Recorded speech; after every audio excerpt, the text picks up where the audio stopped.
Salut! Aujourd'hui, un petit tuto rapide sur comment mettre à jour le Webuild Lab avec l'application ZY Play sous Android. Bon, j'espère que le son n'est pas trop mauvais. J'ai oublié mon micro et le vent s'est levé avant que je me mette en place. Alors j'espère que le son sera exploitable et surtout audible pour vous. Dans la vidéo de mon test, le lien est ici ou ici, les prises de vue ont été faites avec la version 1.82 du firmware. Depuis, il y a eu 2 mises à jour quasiment coup sur coup. On va pas se plaindre si le matériel est bien suivi. La mise à jour 1.88 a apporté beaucoup plus de nouvelles choses que celle d'aujourd'hui qui est la 1.89. Je peux vous dire qu'après ces 2 mises à jour, mes premiers essais confirment une nette amélioration du comportement du gimbal. Je mets toutes les infos dans la description. Après le détail de la procédure, je mettrai quelques prises de vue que j'ai réalisées avec le Webuild Lab après ces 2 mises à jour. Allez, c'est parti!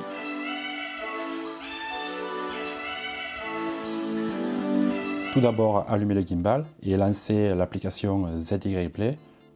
Jusque là, rien de compliqué. Connecter le stabilisateur en cliquant sur Connecter appareil. La recherche va se lancer toute seule et connecter le stabilisateur. Une fois que le message qui affiche une mise à jour disponible, annulez la connexion en appuyant sur la croix en haut à gauche. Et surtout, n'éteignez pas le gimbal, c'est très important. Maintenant, cliquez sur Upgrade Now. Une nouvelle fenêtre s'ouvre et affiche le journal des changements de la mise à jour. Téléchargez-la et laissez faire.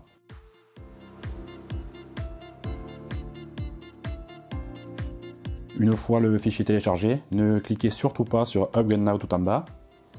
On va maintenant connecter le Webuild Lab en Wi-Fi, parce que la connexion se fait en Wi-Fi et pas en Bluetooth. Alors il est conseillé de connecter le Wi-Fi maintenant, parce que si on laisse faire l'application plus tard, quelquefois ça ne fonctionne pas et il faut tout relancer et refaire après. Une fois connecté, on revient à l'application ZY Play et maintenant on peut lancer la mise à jour. Là il y a plusieurs étapes, c'est assez long, il faut être patient. Il faut laisser faire jusqu'au bout tout simplement.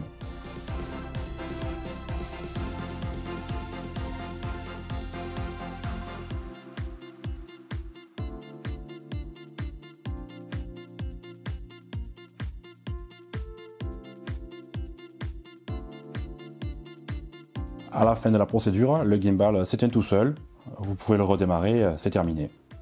On peut vérifier la version du firmware installée dans les menus directement sur l'écran intégré du Webuild Lab ou alors dans l'application ZY Play.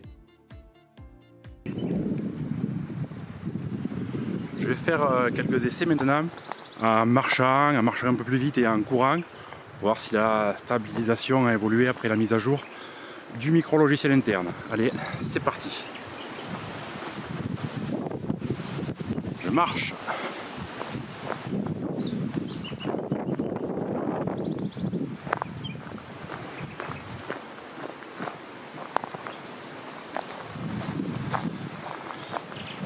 J'accélère.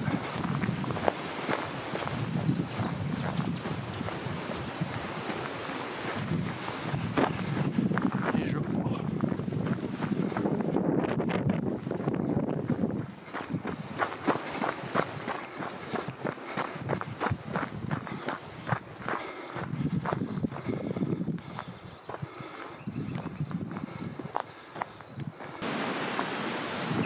Voilà, vous avez vu mes différents essais. J'ai couru un peu plus vite, j'ai marché. Le chemin n'est pas parfaitement plat, donc ça fait quand même un bon essai en situation très réelle. Je ne suis pas sur du goudron. Donc on voit quand même qu'il y a eu une nette amélioration par rapport au précédent firmware, surtout depuis le 1.88. Ça vaut le coup de s'y intéresser maintenant. Si vous n'avez pas fait la mise à jour, sautez le pas. Et si vous cherchez un gimbal de voyage compact et qui fait très bien le taf, maintenant vous savez vers quoi vous tournez. Donc je vous dis à bientôt pour une nouvelle vidéo. Laissez un pouce en l'air si la vidéo vous a plu, pour me soutenir pour courir dans la campagne. Et je vous dis à bientôt pour une nouvelle vidéo et toujours avec l'accent du Sud. Allez, ciao!